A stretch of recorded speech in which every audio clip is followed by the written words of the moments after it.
So I'm sure a lot of you have a lot of fond memories of prom. Unfortunately I don't, as I spent the night burning pizzas down at Pizza Hut. But I did have an after prom.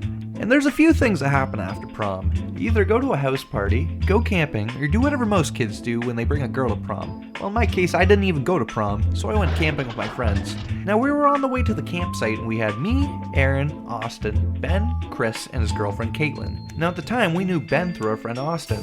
He also maybe was about 2 years younger than us. I don't know, because every time I asked him his goddamn age, he'd just be spitting out random goddamn numbers. Another thing about Ben is he seemed to really like playing with knives, specifically by waving them around my friend Chris. And as you can imagine, that made both him and his girlfriend uncomfortable. So once we arrived to the campsite, they'd proceed to hide in the tent for the rest of the night. Perhaps they were also doing what one does when they bring a girl to prom, but again, I wouldn't know. I didn't even go. So once me and my friends got our tent set up and the campsite organized, we decided to crack open some root beers.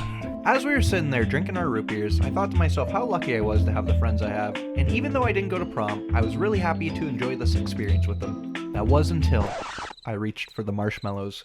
The bag was gone. I looked around and that's when I heard a rustling in the bushes. I looked to my friends and their eyes were wide open, and that's when we bolted it. We ran to the van, leaving Austin behind. It was every man for himself. That was until we realized it was a couple of silly little raccoons. Chris and Caitlin came running out of their tents to witness how idiotic we had been, and at that point we pretty much called it a night. In the morning we packed up, headed off, and were ready to start our adult lives. Man, that story made us look pretty dumb. I feel like I gotta be honest with you guys and admit we weren't actually drinking root beer. We were actually drinking Prime that night. If you like this video, make sure to like and subscribe. I plan on releasing another animation next month and more throughout the year, so yeah, if you want, stick around.